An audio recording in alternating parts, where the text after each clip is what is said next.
All righty, I'm going to pull my guest on. Can you see? Let me make sure that you can see my screen. Can you guys see the screen? See me? I'm going to pull Monique on. This is my guest today. I know a lot of you are excited for today because you answered the email saying chronic pain, illness, disease, discomfort. Like so many of you responded to this day. So I'm going to do a little bit of housekeeping. And we are recording, right? Everything cleaned up. Okay. Hi, Monique.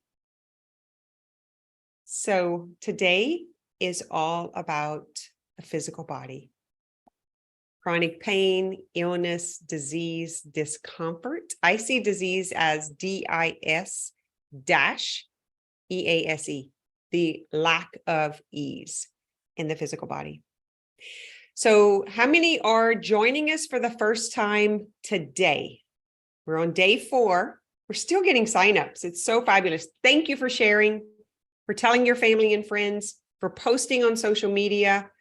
It's really helpful to get other people's interest and trust if you're telling them about it instead of just us telling them about it. So I really appreciate you if you are sharing. Devaney, I've seen you share your takeaways every day, kind of mapping it out, giving bullet points. So this is what we're going to do today. We're getting towards the end. I'm going to put a plug in for tomorrow. Guys, the lies that are keeping you back from your money. You're going to want to make that one. I promise you. Make sure you get the replay if you can't come live. What we're going to do today is if you have questions while we are talking, post in the chat. If you don't want anyone to know who you are, post in the Q&A. You can do it anonymously. There are mentors here who have all been trained by me, just like Monique has. They're mind-body coaches, integrative mind-body coaches, and they can answer the questions also. They will type the answer, or when they put something in the chat, they will do it in all caps. No one else use all caps, just the team. Matter of fact, right now, if you are part of the team, put all caps in the chat so they can see who you are and what it looks like. All caps means they are a mentor. Okay. Let's do 2 minutes of takeaways from yesterday or from this week. Monique, you're off camera.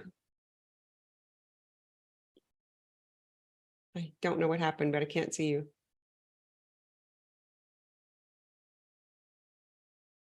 What are your takeaways from yesterday or from this week if you were here and watching the replays? Just one thing that you see differently, you heard differently, you're understanding differently, something that seems to be impactful or powerful.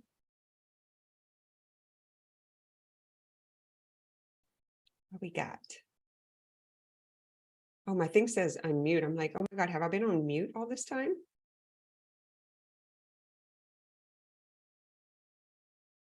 Do you have eat dessert before dinner? I think that was everyone's takeaway. Thank you, Caitlin. Anyone else have takeaways or questions? How to approach someone when correcting relationships? Oh my God, that one's so hard, right? Confrontation is, it's the biggest challenge for me too, that discomfort. Your physical self is a mirror of what's going on with your mental and emotional selves. That right there is how I healed my life. That one statement. People pleasing is probably not your why. Well, yeah, exactly. What is the reason that you are people pleasing? It's like, you just got to keep, it's like you're scraping and you're getting to the truth. Tracking is good. Tracking good is, and how it makes you feel. Yeah, tracking is good. I have become an investigator, a detective. And I see it all as a game now. So it's like this, I'm in this little video game. And so I love the 4 agreements. So that helps me not assume, not take things personally, always do my best. And it keeps me focused on the goal when I'm in between fact and feeling.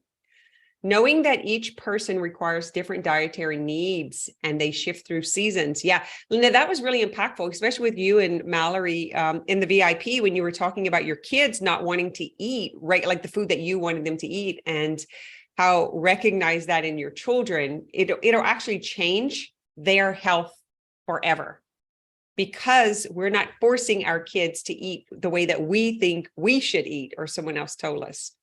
I love how fluid Ayurveda is, and it doesn't box me in. Yes. I'm halfway through watching the replays. It's not about feeling good all the time. All right. These are great takeaways. Our 2 minutes are over. So we are hopping into today's topic. Listen, we're going to slow it down. Today's topic is tricky. It's layers deep, and it shows up all of the time, but we don't see it because we are not aware of it and we don't understand it. So we're bringing in all of the week's topics to today. And Monique is going to be talking about how it shows up in your physical body. Tomorrow, I will talk about how it shows up in your bank account. Linda talked about how it shows up in your bedroom and your relationships. Caitlin talked about how it shows up in the physical body. Monique's just going to do it from a different perspective. Are you all ready? Let me know in the chat. Give me some excitement. Drum roll. Monique is an integrative mind-body coach, somatic trauma specialist, and a self-healing master's mentor. Monique and I have a long history together. We were in massage school together. We have been like playing with energy and cranial sacral and understanding the mind-body disconnection and TMS. And she is a private client, has been since day one, also a trained coach, mentor, and an example of what is possible through living it herself. All right, Monique. Hi, Kim. Good to see you. Thank you, everybody, for being here. I know that this is such a deep topic for so many of us, and I am honored to be able to share what I have learned through this experience and just help anybody exactly where they are in their journey. So that's my welcome. Thank you so much for being here and taking the time today. And for those watching the replay, thank you as well. You're on mute. Is your story in the middle of this, or can we start with it? Oh, goodness. Do we know? The story.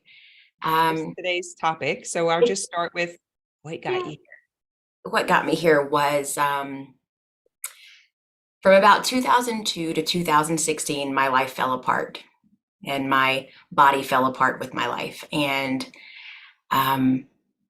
I tried and tried and tried, and I learned so many things that were helpful.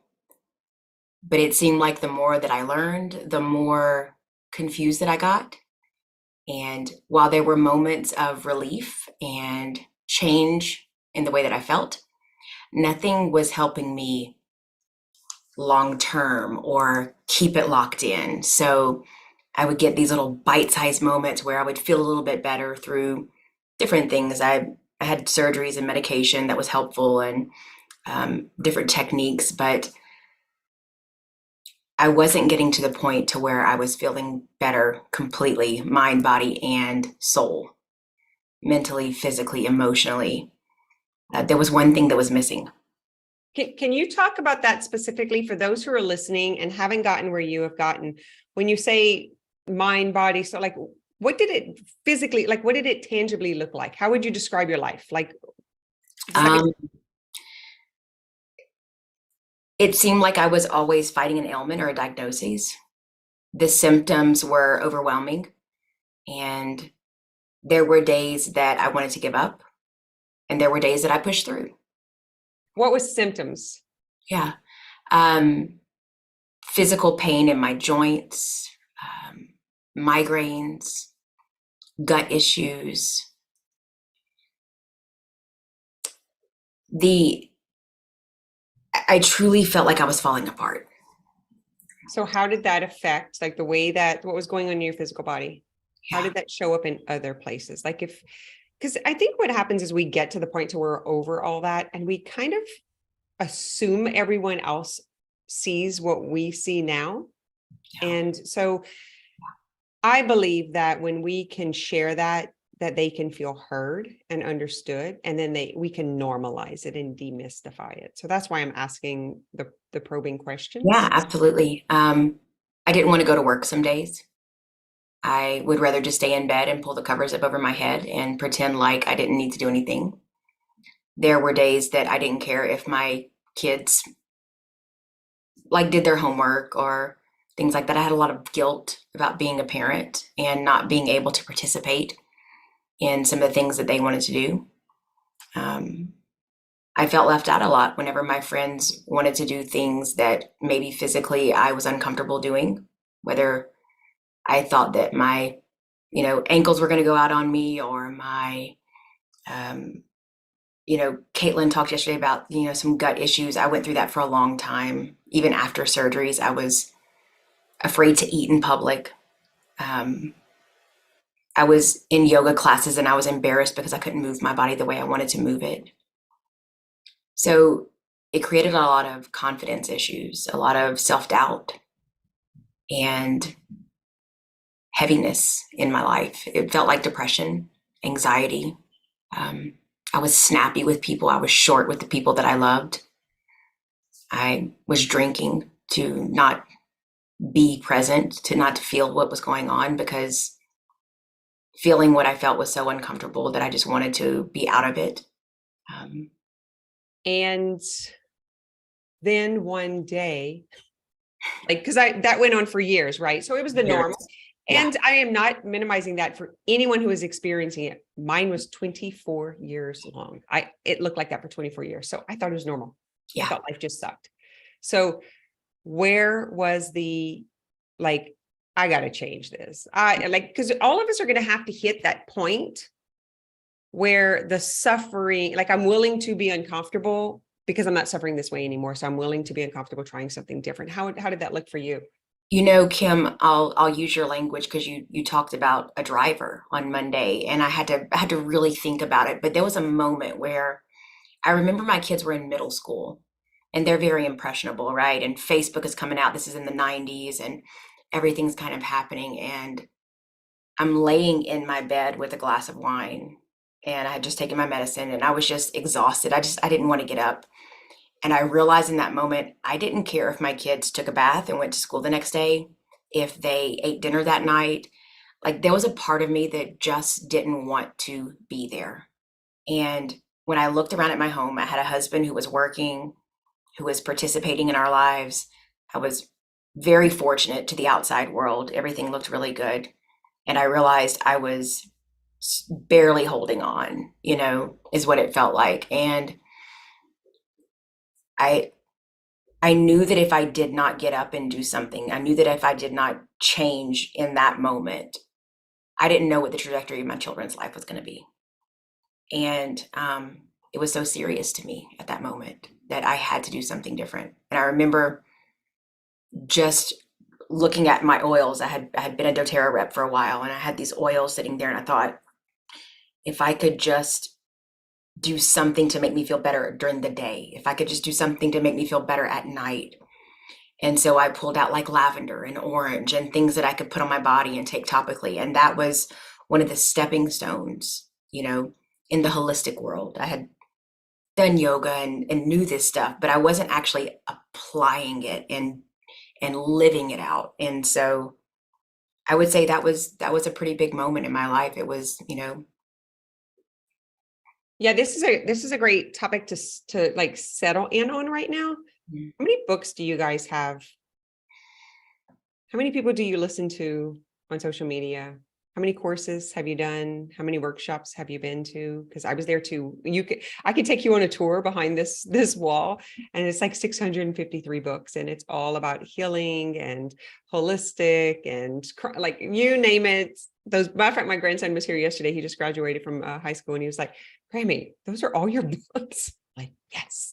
I used to lay them out in the living room, and I would connect the dots, and I would like try to, my mind was always trying to figure out the ailments and connect the dots and make it go away and make it better for years, too many to count.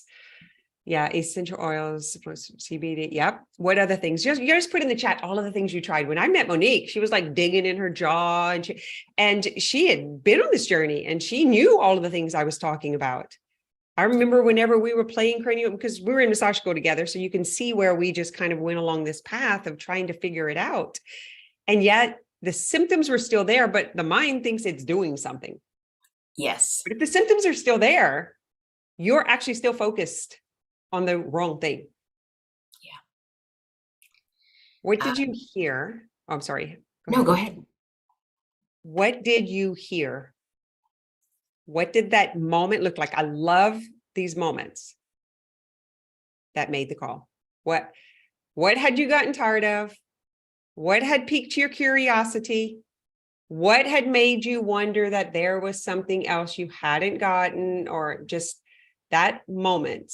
Because I know what it is with your, and we can talk about that too. We're gonna, after you do this, we're going to go back to a little bit further with the whole drug and past thing. But for right now, the moment when you called, what happened before that? If you could paint the picture for the 360 view, what did it look like? Where were you sitting? What were you doing? What were you? The moment before I called you and said, I've got to do this differently. Yeah, like that. That's such a pivotal. We were in a good financial place. We were about to live out our dreams.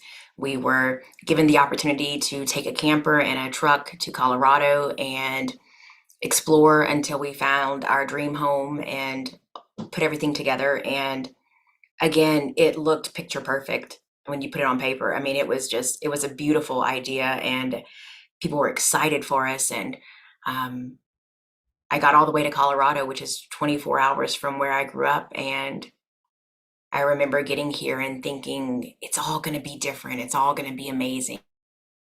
I'm leaving it all behind. I'm leaving the swamp. I'm leaving the pain. I'm leaving the memories. And I was in my bedroom in the camper, and I had been crying for about 2 days through some family drama that was happening in Louisiana. And I was so mad. I was so mad. And I said, it's all still in me. Years and years and years. I mean, I want to cry when I talk about it, of knowledge, of doing all these things. And it was still there.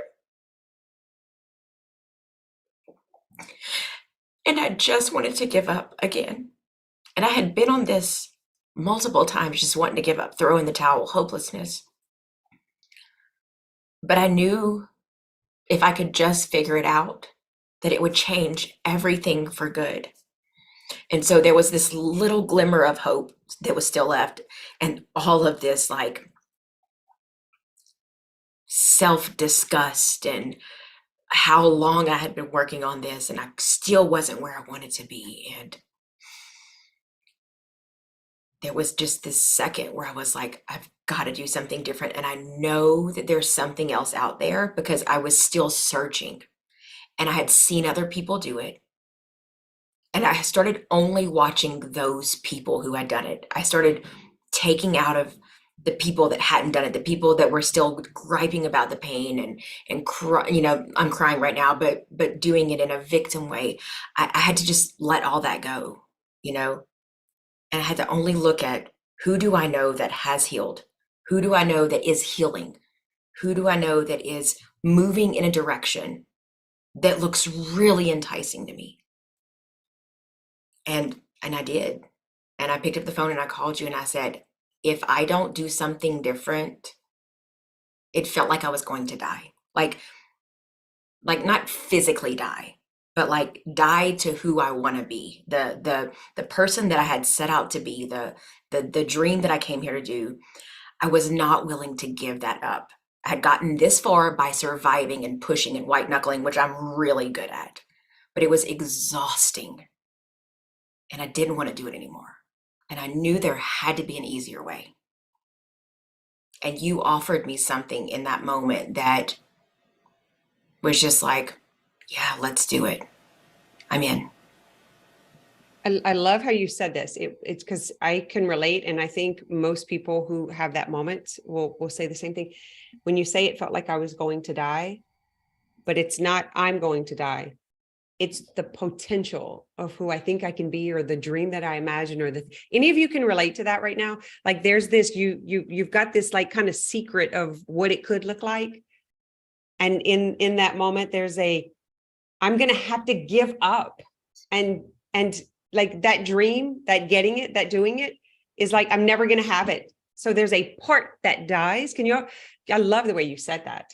It's like giving up on the dream and the vision, because I sold everything. I got rid of everything. I walked away from everything. I quit my job. I show up in a new state, a whole day away. That, I mean, I'm proving I'm doing the thing that I wanted. Why isn't it happening? The next thing I wrote down is when you said, figure it out, IT. I wrote down IT. Mentally, what was it even in that moment? Because that's where these are. They're like, I've got to figure it out. There is something I am missing. But what did you think it was? Because I know it's not what you got, but what did you think it was? Was it a secret somebody knew? Was it Yeah, I thought it was like this big like hidden agenda or secret or this one book that maybe I just haven't found yet, because I was a seeker of knowledge. And y'all, I know a lot. It's ridiculous.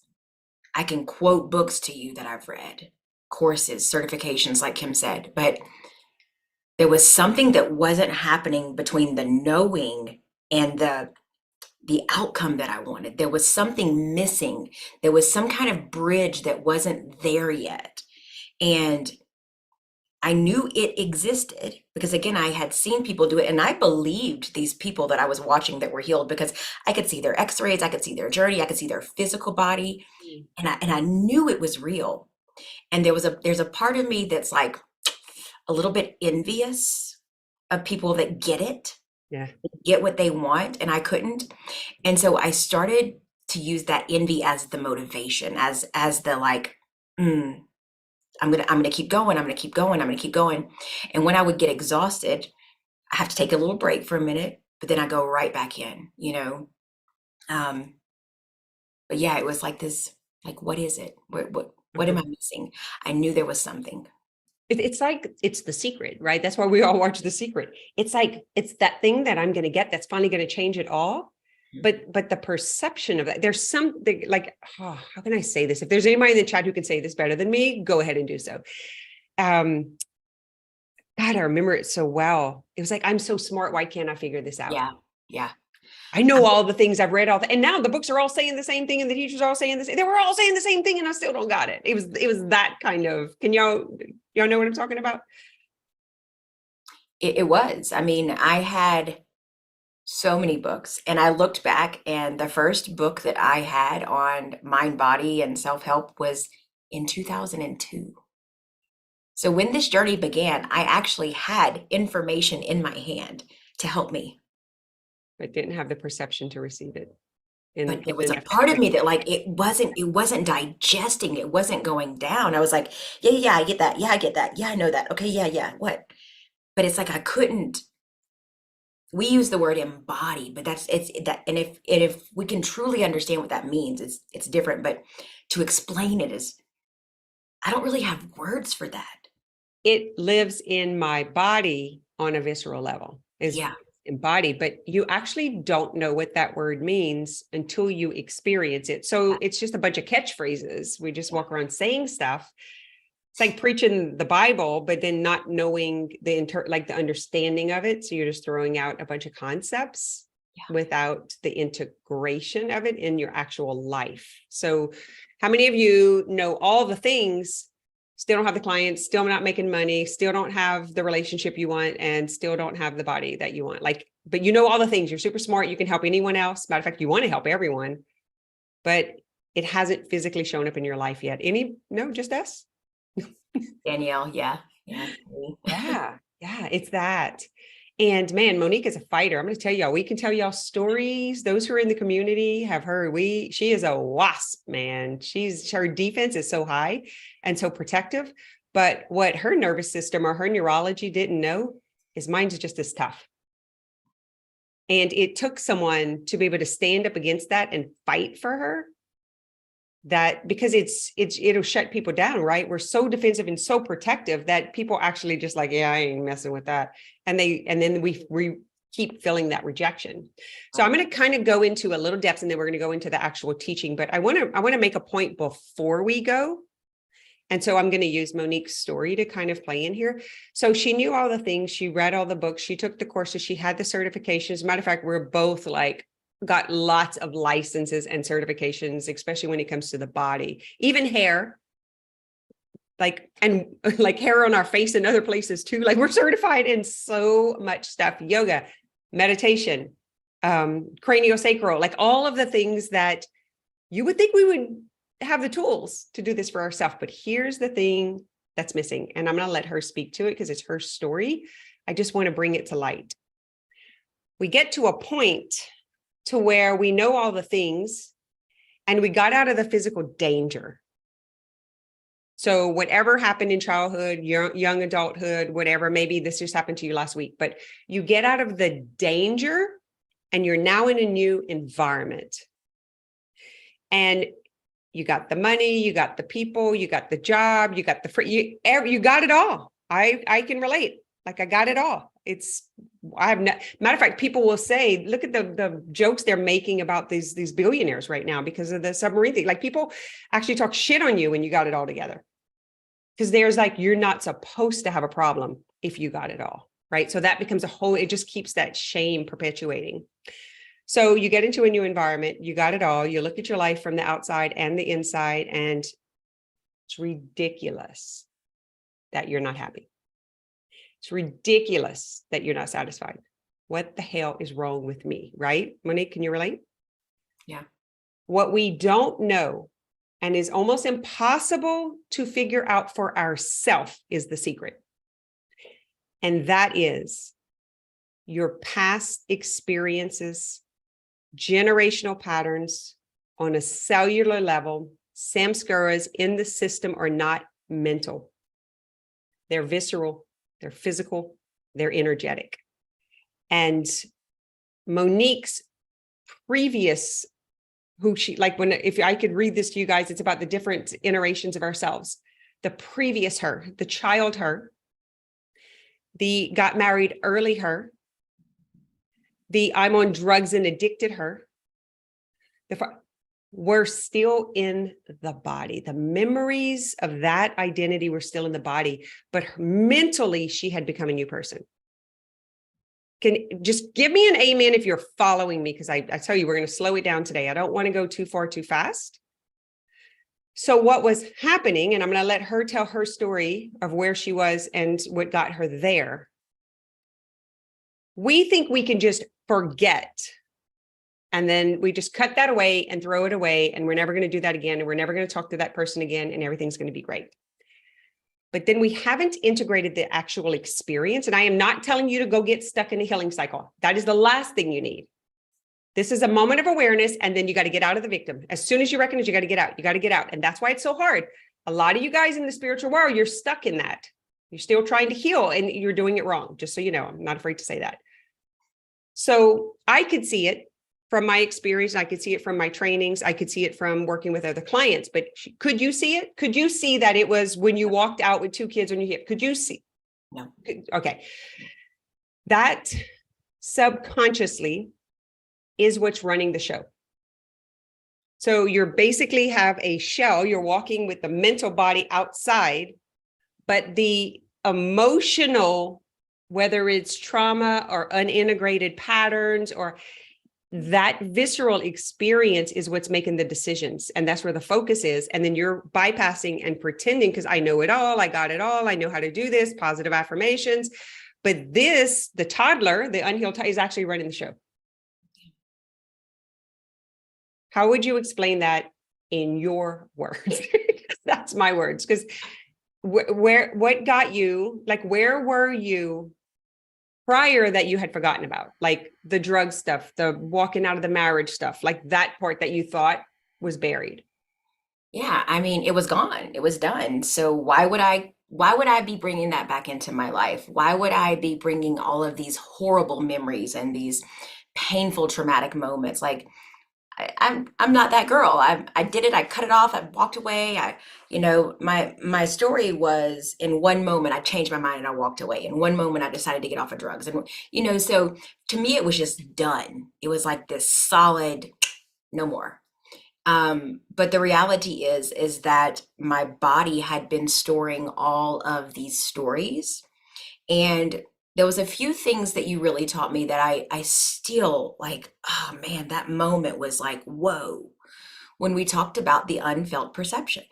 The fact that I had never had the tools or the support or the understanding from my family, my friends, my people, when I was in the experience, to process what was going on. Now, I went to counseling and therapy and doctors and gurus and all the things, but we didn't actually do what you and I did. So when I was given that moment to actually open up and turn on the feelings, because I had turned them off, because I'll be damned if I'm going to feel pain. So I wasn't feeling joy or excitement or pleasure or fun either. So it was kind of numbing. I was just okay. I was hanging out in between the worlds. And when I was allowed to feel, and I didn't even know that I wasn't feeling before, y'all. That's how unconscious this was. Because I knew anger, I knew protection. But when I was allowed to feel, truly feel what was going on, and look at those versions of myself and begin to offer compassion and grace and understanding for where I was, something else would come up and something else would come up and something else would come up. And you taught me to feel to heal. So I didn't even know that those things were still buried. And I even found things that I had completely forgot about as I was doing this work, and not in a scary way, not in a negative way, but in a truly understanding way for where I was and how I got here, and understanding how these illnesses and these ailments had begun to manifest in my body based off of these moments in time that I didn't have the tools or the resources to process. I want to speak to what she's saying right now, because I'm always, when we have a crowd of people, I always want to make sure that it's clear, because everyone's at a different mindset, a different understanding, and a different perception. And remember, there's always the space between feeling and fact. Always. So when she's talking about process, like, I didn't know how to process, she's in the fact. So she's just like not feeling, just go get shit done. And then whenever a lot of you guys step into the healing, you're all about the processing. And I'll say, hey, go do the, oh, I got to process that. Oh, I got to go process that. No, guys, it's a moment in time. Do me a favor, walk away from here with stop going process that. Process is in a moment. And that is a big misconception. So I want to be clear about processing and feeling is a moment in time. It's not this, I'll get back to you next week after I'm done process. That is actually what keeps you in victim mode. Right. So the punchline is you got to get present to understand. So okay, something's off, something's not right. The next step is you understand it. Once you understand it, the process is done. It's over. Once you can say, oh, I remember when my mom ... boom. It's like 90 seconds of that. You feel the discomfort. Now you navigate. How many of you get stuck in the processing? And that's where you are right now. You can't make your next move. You can't have the conversation. You won't quit eating because you won't feel. You won't have, just tell me in the chat. Well, You and I'll are speak to still that. thinking about how to get it perfect. You're still thinking about how to design that conversation. Go ahead, Monique. Well, and that's the fear, is that when you bring it up, you're going to be in it for weeks and months and re-traumatize all this stuff. It was not like that at all. I want to be really clear about that. But you want to go there. You got to have someone who doesn't let you go there. How many of you watched the coaching yesterday in Self-Healing Masters? That's what was happening. It's like this moment and then this pivot. I want to express this because some of you are actual clients and having this issue right now. And so that's why I want to talk on it so much. And especially with Monique and her experience, because she and I are done with this. It's not an issue for us anymore. But we still know the process and we still have the understanding and we see where our clients get stuck. And you can't see it. And then you argue for your limitations. Oh, we're being insensitive. Oh, no, we're not. We're actually fighting for your potential, but you've never had anybody fight for you before. So you're like coming at us like we're the person who injured you. That's projection. I think it's the perfectionist in me that I have to be perfect, plan to move forward. Yeah, right. Because there's an inability to manage the discomfort. Anyway, okay, I'm not going to stay on this much longer. I don't want to get too feisty and scare everyone off, but I'm really passionate about this part because I really set out and committed to teaching and helping people get out of chronic pain, out of misery and scarcity and poverty and all of the things that are holding you back, because you do have potential. It's not been optimized. It's not been held and supported. And you probably haven't had anyone fight for your potential. The most of the world is fighting for your limitations. They're agreeing with you. They're feeling sorry for you. They're telling you, you got to go take the next pill and go to the next healer and go to the next Joe Dispenza retreat and go to the next hypno session. That's what they're telling you. And guys, listen, if they haven't done it or aren't doing it themselves, quit fucking listening to them. If they're not out of pain, if they're not in the relationship they want to be in, if they're not living the life they want to live, if they're not making the money, quit listening to them. Why would you listen to them other than you are doubting yourself and think someone knows better? Someone who hasn't done it doesn't know better. It is the number one reason people fail in this. I swear it's gotta be. Because you wanna that emotional thing, right? Like, so if they understand and we can be on the same page, it's safe, but it's not real. We rather belong than win. Yeah. So we follow the people and the things and the advice. Oh, advice, it's such a trigger subject for me, but getting advice from people who have not done the thing that I wanted to do. That's what I was saying. I just started like, can't be in that group anymore. Can't be a part of that. And I've lost friends and family members because my ideas have changed, and let's be fair. Yeah. They were friends with that other identity. That wasn't Right. really you. So Right. Did we really lose friends? Like, Yeah. I have a hard time with that too. No, it's right? fine. It's fine. It's not a problem for me. It's just an awareness. Like, that was part of the transition, was cutting away some of these things. Are you guys ready to do that, by the way? Because if you're not ready to cut, even energetically, cut away what is right now, you can't bring it. You cannot. What does the Bible say about the camel going through the needle, the needle hole?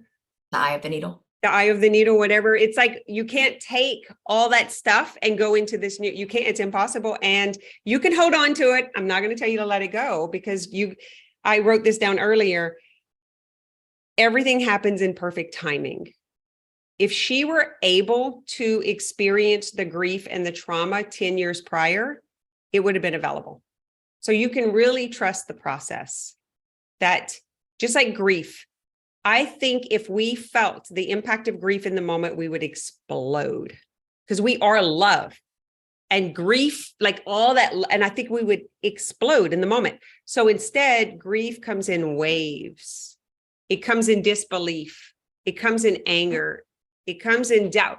And I think that, can you imagine the ocean just washing up on shore in one, like a tsunami? No, it washes up and it rinses. It washes up and it rinses. That's what grief does. And you have to grieve the identity to move into the new identity. And if you are the same identity and you're trying to hold on to who you were, you're actually not living, you're protecting. You should be growing as an adult. You should be moving through layers. I got to stop because this is your presentation. Let's get to it. Woo! Didn't mean to open all that up. It's, you know, it's so deep. If we really understood where pain came from, we would do things so different from the time we were born. Like we would live completely different. We would, oh man, it's so deep. And we don't know what we don't know, you know? So are you willing to know more? Are you willing to know what you don't know? Willing's That the word. that Willing's the was that was a question that I forever go back to. And it's like, am I willing to know more? Even to this day, I ask myself all the time, am I willing to know more? Am I willing to see what's out there? Am I willing to look for what I haven't experienced yet? Because there is so much vastness around us, and we've been so contained in our environment, in our society, in our generations, in our area, you know, of life. And so how would we know what we don't know? All right, guys, you heard enough to want to go into the presentation. Let's do it. Are you ready to move on? Give me a thumbs up. Was that helpful? Do you feel understood? Can you see that it didn't look like this when it started? Oh no, it was messy. Has anybody, any of our clients here in the chat who have experienced this, and you can be like, because that really helps other people to see, like, it's not just us doing some kind of promo, which I haven't even tried to sell you anything yet, but that's just kind of how the mind works, right? Well, and I want to even speak to the people that are here that knew me 25 years ago, that went to high school with me, that you know can even speak to Who you were or how not. different I am now. Yes, yes. Like I'm just, and my friends that are on here that have been with me through it all, that loved me in the mess and through the trauma and through the change, and still show up, you know. And Mhm. I just so appreciate those connections in my life. Mhm. It's really helpful to have that grounding force. I see Bridget just commented. She was been like working out at my place actually since I opened in 1999, and has seen it. Bridget, have you seen a lot of changes in new iterations? Am I the same person I was when you first walked in the door? Very inspiring seeing Monique's changes and growth. That's why I'm here. Beautiful. Okay, let's get on with the show. We'll have to go and do a private like viewing of just doing 30 minutes without the talk in the chat and the story, and then we can put it on replay or something, because it looks like we're not going to be able to do that live. Here we go. All right. So in the beginning of the week, Kim kind of talked about these four elements is basically where we learn from, where things come into our life. And she talked about environmental and religious and generational, and You want me to take it I'm back? drawing a blank on the fourth one Do right you now. want me to take it back to the slide? I just wanted to bring it into the disease and how it comes in. Societal. Thanks, Valerie. So Here's the visual for you guys who want to take a picture of it. yeah. So this Maybe in your is basically how we come into the world, right? We were born and we are conditioned, for lack of a better word, in these areas. Generational in our family upbringing. Grandma said, mom said, grandpa did, great grandpa, blah, blah, blah. You get it, right? Religious, what we're taught in church and in books and the Bible and our own interpretation of things, even, right? So this is an imprint. And societal is kind of, you know, what's it like in your area? I'm from Louisiana, where things were kind of oppressed, and we had a lot of poverty and just a lot of old story that was in the actual environment. And then environmental is the last one. And so Oh, I'm sorry. Environmental can be like your job or your home environment or anything that you're in. If you shop in Walmart or Target or Neiman Marcus, right? So that's an environmental space. So all of these different things are contributing to what we know.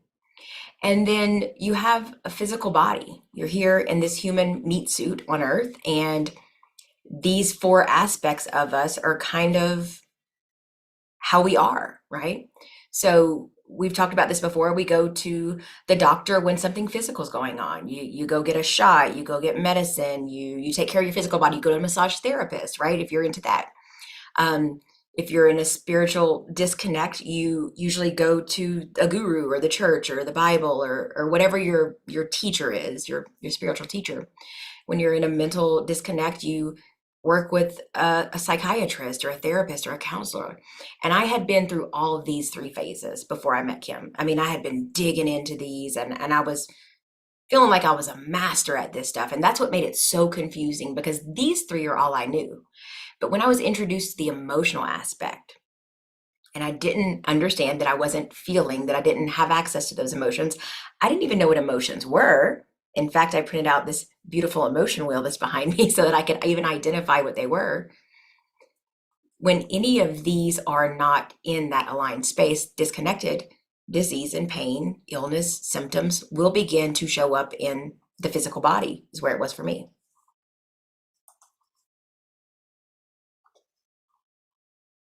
And it's interesting because it starts with a knock or an itch or, right, Monique? It's not like boof. Yeah.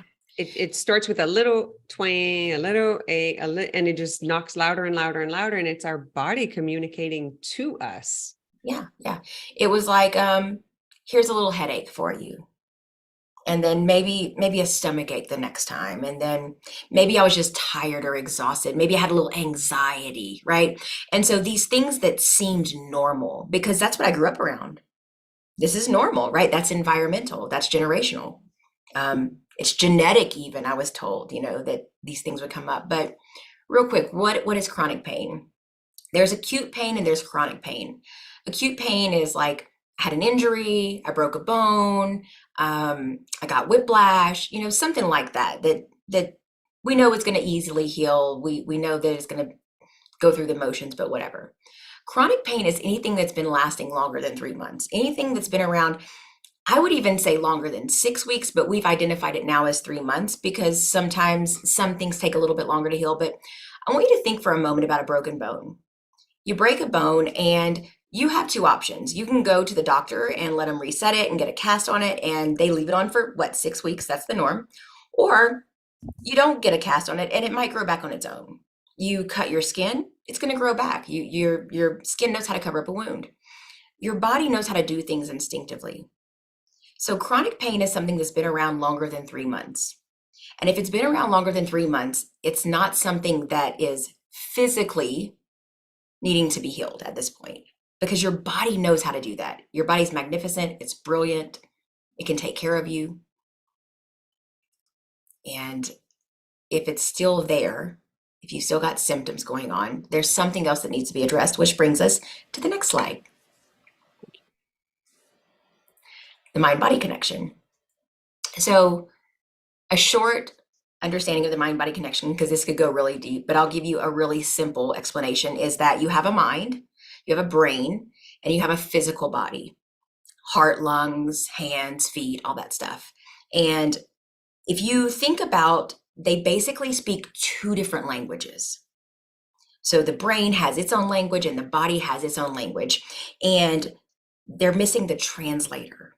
Something's not connecting them. So your brain is telling you to act on fear and instinction and survival mechanisms, which we want. We want to access all that. And then the body is more responding from that feeling space, right? You touch something, it's warm. You pick something up, it feels good. You eat something, it tastes good.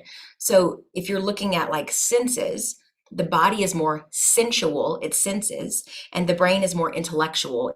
It makes decisions. It's the protector. It's taking care of us. And these two languages are not communicating clearly.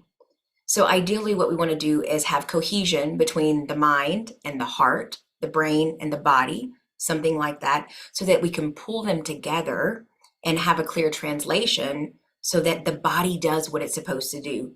Because the brain is the most protective organ in the body. And so it will protect you at all costs, which means it will send sensations to the body. It will stop you from doing things so that it doesn't get shut down and you basically die if your brain goes out, right? We can bring your heart back. We can lose a piece of lung. We can grow back livers and lose a kidney and we can still function. We can not have hands or feet and still be alive. But if the brain is impacted, it's going to take out the rest of us. And so if you can imagine, the brain is the protector of the body. So it will give the body the reaction, the pain, the discomfort, so that it can function. And I saw this a lot when my children were little and I was in a high anxiety, and I would start thinking about the bills and the how I'm going to get them to school and how, I'm going to figure these things out. I mean, there was so much mind chatter going on. And then there was a moment where my mind would stop and my back would start hurting, or my knee would start hurting, or I would have a migraine come up. And so I can see now my body was trying to protect me from my mind and my brain creating more chaos. So that's a short mind-body connection. Go ahead. And then this is the cycle. This is what happens. And I learned this cycle way before I met Kim. But again, I couldn't implement it. I didn't know what to do with it. So something happens. There's this thing out in the world. I'm a single mom. My kids are little. I've got a new husband. I'm working a new job, whatever. And then I have a thought about it. My mind thinks thoughts. Everybody's does. And then with that thought, there's actually a chemical response that runs through the body. This happens to everybody. No one's safe from this. Everyone's going to feel what you think. So you think something and then you feel something and then you act, or you, in my case, reacted a lot. And then you kind of stay in this cycle because then you have a thought about the action and then you feel about the action and then you do another action. And so this is where a lot of the guilt came in for me, Kim. When my kids were little, I'd think, oh, I need to get out of bed. And then I'd feel like, depressed or anxious, and then I wouldn't do it. And then I'd have a thought about not doing it. And I would kind of stay in that cycle. But this goes with pretty much any symptom that you have. I think about the diagnosis, then I feel scared. And then I stop doing things, right? Like I go to compensate, I protect my back, I run to the chiropractor every time I need to be adjusted, or I have a migraine. I stop living, stop doing the things I want to do. And that is the action, is actually stopping. So is this making sense to everybody? Are y'all following me? I want to make sure that I'm really clear with what I'm sharing with y'all so that y'all can get it. So just give me a yes or thumbs up or something if we're aware. This is where you start. Like, this is where you are at the beginning in the understanding. This is like the framework. And also, like, all the mind body coaches, the integrative life coaches that are in Self-Healing Masters Mentors have to go through the intensity of learning this to be able to support you and mentor you. And they have to get this understanding because it's in their own life. So if they can't get the understanding, then they are not a testimonial. They're not an experience. So they can't help you if they can't live it. And that's where it's kind of mixed up in the world right now. There's a lot of people claiming, but they're actually just on their own healing journey.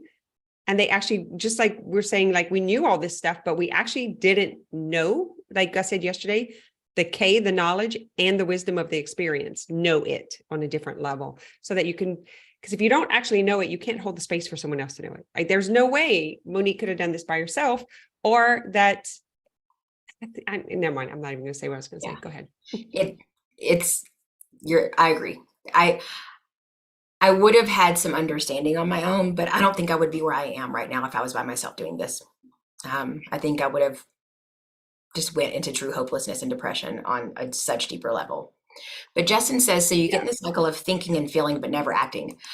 Yes and no. So the action for me was to think about the guilt. So it was basically, I'm like, I'll give you an example. I'm looking at my kids. I'm like, I really need to get off my ass and do something today. They need blah, blah, blah. And then I feel um, depressed or sad or like, "Ugh, I don't want to. I don't have the energy. I don't have the drive. I don't like they'll be fine. They can just play on Facebook. They can watch video games. And then the action would be to not do anything. So I would stay still and then I would feel guilty and then I'd have a thought about it. So it was kind of like this back and forth, just think, feel, act, think, feel, act, think, feel, act, but never doing the action that changed something. Does that make sense? Okay. An example of that is she maybe had two facts in what she just said, which one was I have kids, and the other, like whatever the kid, the rest of it was all thoughts. But I bet you guys who are listening didn't even detect all of that. That's the difference. It's really, so there's the think, feel, act, and then there's the think, and then the feeling doesn't penetrate to where you believe the thought and then the act. So it is a process of getting from one of those models to the next one, but we're not going to get into that for today. That is what we do in Self-Healing Masters. Just want to make sure that everyone has the understanding, the presentation, and the solution. Great question. So, I had to begin asking myself, what is this costing me? And I'll ask you right now. I'm going to give you a few examples and just put in the chats which one resonates the most. Maybe there's more than one, but let me know where you are so I can kind of know what to talk to, what to speak to the most with who's here. But pain was costing me a lot more than just pain. It was way more than just the physical pain. One of the biggest things for me, and I hear with my clients all the time, is time. I spent so much time trying to figure out how to fix it, what we talked about, versus healing. I wanted to travel and have fun and go do things with my friends and enjoy my children, but I was always in this mental thing of like, I've got to figure this out. I can't do that. And so time-wise, I lost years of my life because I wanted to do things that I didn't get to do. Financially, this was a huge one for me.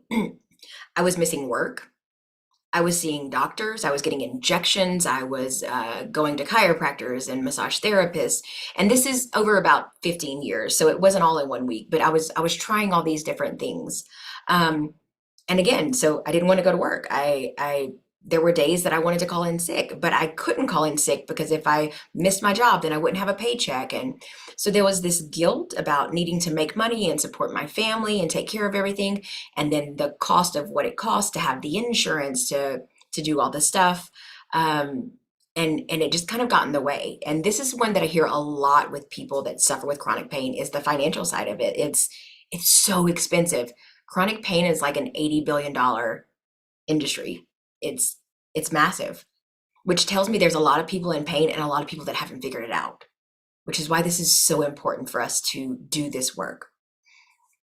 And relationships. And this one kind of ties in with both of them. To me, I hear this a lot from my moms and to my clients. They feel guilty because they're reactive, because when they're in pain, they might be short with their family. They might be short with their kids. They might not want to go get on the merry-go-round. They might not want to go get in the swimming pool. You might not want to go do the things with your loved ones or your friends or whatever. And so it cost the relationship itself, not being able to connect. There were places again that I didn't want to go because I didn't know if I could physically be okay to be there. I don't want to sound like I was in a wheelchair or anything like that, but there were moments where I was like, ooh, my indigestion is bad, or my stomach's acting up, or this might not be a good idea. So I made excuses to not do things with people, to not go places, on top of being very reactive. I was very angry, because pain's not fun. It freaking sucks. It's uncomfortable. And when you're in pain, you're angry. Think about a dog or something that's hurt themselves. They're aggressive. So of these three, where are you at? Do any of these resonate with you? Or if it's something else, if you notice that your pain is costing you something else, put it in the chat so I know kind of where to go from here with this group of people. It was costing me energy, man. Yeah. All my energy was just thinking, you know, figuring it out. And I was like tired. Yeah. That. Focused on fixing myself. So that would be time. Headlines are still the same. Fix this, lose that. Always in pain, very angry and depressed. Yes, I completely resonate with that. I was a shit show. I mean, for lack of a better word, there's no better word. Time and energy. Yes, I agree with that. Costing relationships, 100%. So uncomfortable to be there. I have so much empathy for that for y'all. All of the above, engaging with my kids.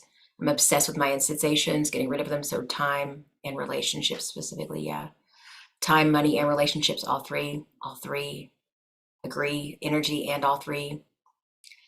I think the reason the energy impacted me so much is I had dealt with depression, you know, early on. And so when you've had an imprint or an experience of depression and, you know, just being lethargic and just like not that when the pain it's like it magnified it. You know what I'm saying? Like, I think because of the previous experience made that feel so heavy. And so I was scared to be on the low end. I was scared of that because I felt that the low energy or the low end of the wave was going to like suck me up and I was never going to come out of it. Can anybody relate to that? I'm just curious. It might just be me, but I was like, I had 5 kids and 2 businesses and I was like trying to like get up and go. And it was like, just like sucking me down. Yeah. It's this digestive anger. Yeah. Okay. You ready to move? Yeah.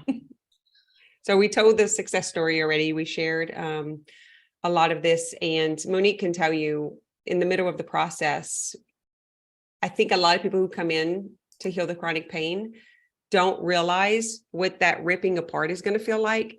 And it's the ripping apart of the old identity, because that is your safety net. Your brain like does not want to let go of whatever that subconscious like that is. And you know that, Moni, you stayed like days caught in between all of these layers that you can speak to. We're gonna have to hop out of here. I'm looking at time. Definitely. It is a, I hate to use the word process or journey. It's work. I mean, they don't call this work for nothing. It's work. And to have someone that truly understands and to be able to connect with me in that way. I'd never been offered that before. Transformation, yeah. And I mean, the first, 2 weeks we worked together, I broke out in a rash head to toe. All this stuff came back. I mean, it was so aggressive. And I was just ready to throw in the towel in the first month. And I see that happen a lot. People come in and they have hopes and they start doing this work. And after about 4 to 6 weeks, they just fizzle out and they step out. And that's really where you have to dive in deeper. And it's so uncomfortable. The moment where they think it should be gone already. Yes. They think I know this already. They think I'm doing this, but you're actually not, because the moment you do that, you're thinking it's not working. So you're actually not in it's working. Yeah. And you cannot detect that by yourself. But what happens is they go into hiding and shame and won't come to the calls because they've already celebrated a couple of wins. And so they're ashamed to say it's still here. And so then they do what they always do, which is quit, throw in the towel, go back into disbelief. That's attitude. It's a negative attitude that is imprinted in us. We are victims first. And once we recognize that victim is just a stage, it's not a negative word. It's just like being able to explain.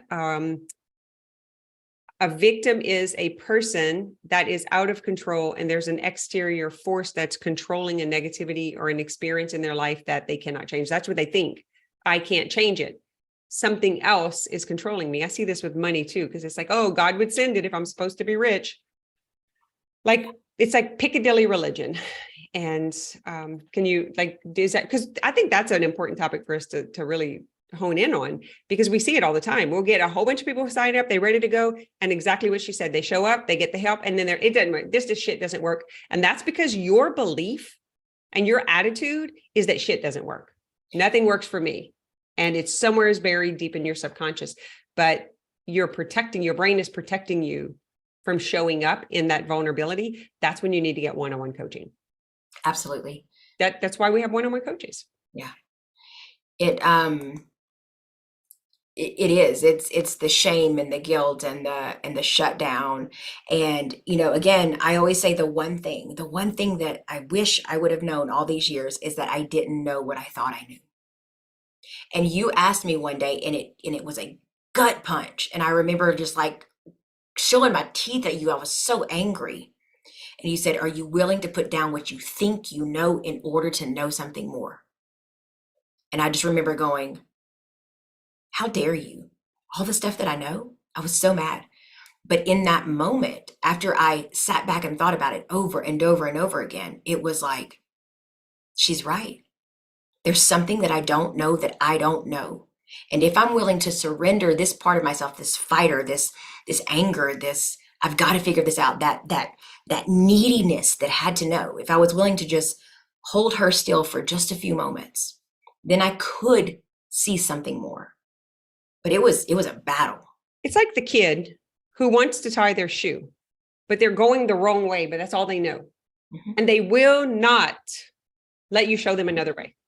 Mm-hmm. They just want. And so it's like, are you willing to let go of what you know to know something else? It sounds like, yeah, that's cute. No, baby, that is hard. I told someone yesterday, I was like, listen, I love you. And you just will not stop arguing for what you know right now. And I can't help you because I want to show you something else, but you needing to be right is actually in the way of you being happy. And you're choosing it. And you're getting defensive and you're projecting it on me. And you think I'm coming at you. And I'm actually the one who's trying to help you. So all that shit of the ones who didn't want to help you, that's not me. That's not even here right now. But what your brain has set up in order for you to be right is actually preventing you from what you want. And that is tough to hear. And it takes a lot of vulnerability and a lot of trust and a lot of transparency to get to that point. And I don't think that's the place. I mean, the place to do it is in a group. It's too hard. Yeah. And so that's when you got to really decide, do you want it? And are you willing to invest in the one-on-one? Because we can help you in the group go so far. And listen, you can get it for $99 a month if you're willing to keep showing up. Most people are not. 99% are not. And so in that case, show up, get the help you can get in the group. And then when it gets intense, book a one-on-one. We have the resources set up. We know what the failure rate is. We know what the success rate is. We know what the process is. We've done everything in our power to make it affordable for every freaking human in the universe. This is free. It didn't cost you a penny to be here right now. The information is here, but you willing to let go of what you know or what you knew or what got you where it got you, it's going to keep getting you where you are right now. And you don't want to be where you are right now. So are you willing to let it go? Yeah. What's up with me? No, I mean that's the reality of it. It is the cold hard truth. And I'm just so appreciative that you had been through this and could understand and talk to that part of me that was ready and willing to do this and go all in, because I don't know where I would be otherwise. Truly. Christina says, how do you stop from constantly thinking of how to fix it and what to do instead? Yeah. We're going to have to get into the Q&A. I mean, so that we're over time. I'm sorry. And I'm doing this for you. I want to respect anyone watching the replay. We're going to go and answer some more questions in VIP that are more strategic, but this needs to be held for the presentation. And I apologize. I'm sorry. This is a heated topic. We talk about this a lot. You can find us on YouTube. You can hear more, come into More Than Mindset. We want to continue supporting you. We're way past the hour. Okay. So tomorrow I'm going to be talking about rethinking wealth. And we're going to do some Q&A at the beginning. Monique, what is their homework? Is it to recognize this? So in your workbook, you have some questions.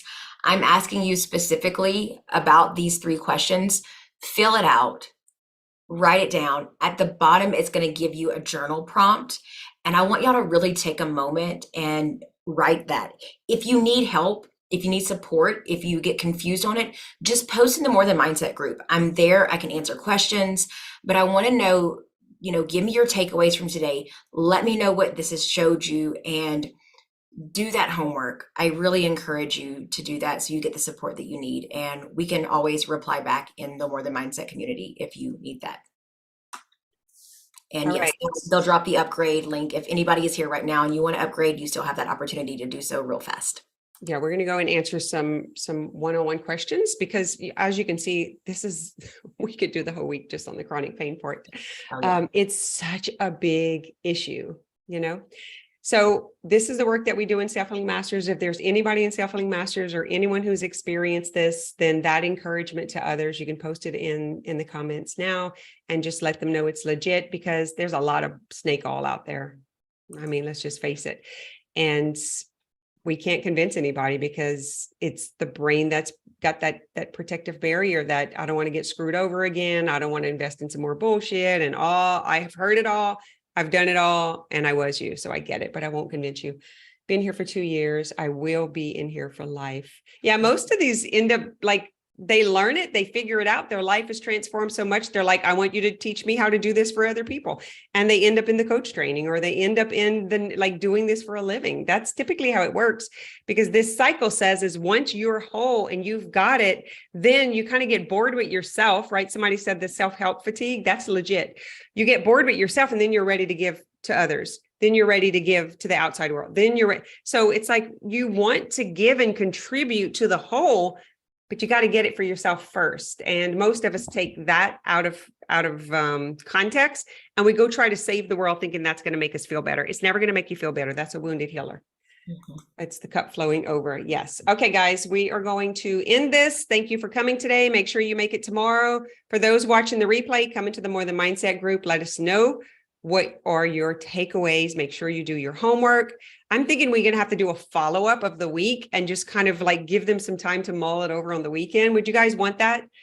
Like you want us to pick a day where we kind of come in and you have a few days to integrate this and then come up with your questions and we can answer your questions? Yes. Yes, yes, yes, yes, yes.